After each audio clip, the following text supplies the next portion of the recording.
बड़ा जोर है राजा कोमरिए में फिर बड़ा जोर है राजा कोमरिए में फिर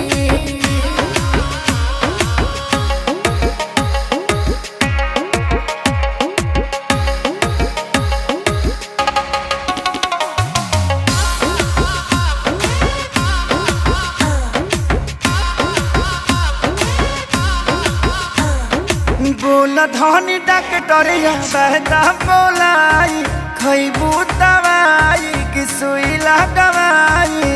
दिनमा में फल फूल विटामिन खियावेला रात में नरजी तू खर्चा करावेला। हो तो मजबूरी बुझ होई तोहर राजा सहतनी